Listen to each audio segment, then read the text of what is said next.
Credit card ലോണൊക്കെ ആയിട്ട് ചില സമയത്ത് നമുക്ക് കിട്ടുന്ന ചില ഇമെയിൽസ് അല്ലെങ്കിൽ ചില മെസ്സേജുകൾ എത്രത്തോളം ജെന്യൂൻ ആണെന്ന് നമുക്കറിയില്ല. അപ്പോൾ ഒരു ക്ലയൻറ്റിന് കിട്ടിയൊരു മെയിലാണ് ഞാനിവിടെ വായിക്കുന്നത്.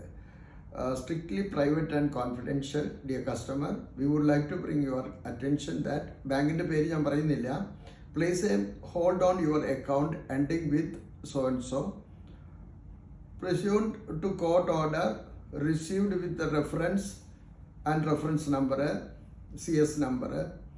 Withdrawal will be inhibited accordingly until further notice from the court. If there are insufficient funds in account to meet the hold amount in full, future credits and your account will also be inhibited until the court's requirements are met. For more information, please contact call center number so and so, quoting your court case reference number. Thank you.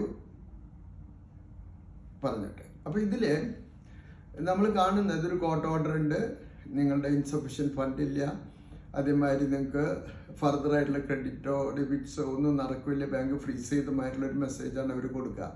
ഇത് കേൾക്കുമ്പോൾ നമ്മൾ വളരെ പെയിനിക്കാവും. കാരണം നമ്മുടെ salary വരുന്നതിൽ കിട്ടില്ല, അങ്ങനെയുള്ള സംഭവങ്ങളൊക്കെ കുറിച്ച് നമ്മൾ ചിന്തിച്ച് അസ്വസ്ഥപ്പെടാനുള്ള സാധ്യതകളുണ്ട്. പക്ഷേ ഞങ്ങൾ പിന്നീട് ഇത് ചെക്ക് ചെയ്തപ്പോൾ ഈ കസ്റ്റമറിൻ്റെ പേരിൽ യാതൊരു കേസും ഇല്ല. പക്ഷേ നമ്മൾ ഭയപ്പെട്ട് നമ്മൾ ചെന്ന് പൈസ അടയ്ക്കാനാണ് അവരുദ്ദേശിക്കുന്നത്. കാരണം വെച്ച് കഴിഞ്ഞാൽ അവർക്ക് പേയ്മെൻറ്റ് കിട്ടും. ഒരിക്കലും ഒരു ബാങ്കിന് നമ്മുടെ അക്കൗണ്ട് ഫ്രീസ് ചെയ്യാനുള്ള റൈറ്റ്സ് ഇല്ല. ഒരു കോർട്ട് ഓർഡർ സെൻട്രൽ ബാങ്ക് മുഖേന വരുമ്പോഴാണ് ഒരു ബാങ്ക് ഫ്രീസ് ചെയ്യുക. അതായത് നമ്മുടെ പേരിൽ ഒരു കേസ് ചാർജ് ചെയ്തു, ആ കേസിൻ്റെ ഹിയറിങ് കഴിഞ്ഞു, അത് കഴിഞ്ഞ് അതിൻ്റെ വിധി വന്നു, അത് കഴിഞ്ഞ് അതിനൊരു സമയം നമുക്ക് പേയ്മെൻറ്റ് ചെയ്യാൻ തന്നു. ഇതെല്ലാം കഴിഞ്ഞതിന് ശേഷം നമ്മൾ പേയ്മെൻറ്റ് കൊടുക്കുന്നില്ലെങ്കിൽ അല്ലെങ്കിൽ ഒരു പേയ്മെൻറ്റ് പ്ലാൻ ഉണ്ടാക്കി കോർട്ടിനെ ഇൻഫോം ചെയ്യാത്ത പക്ഷം മാത്രമാണ് നമുക്ക് ഒരു അക്കൗണ്ട് ഫ്രീസിങ് സ്റ്റാറ്റസിലേക്ക് പോകുന്നത്.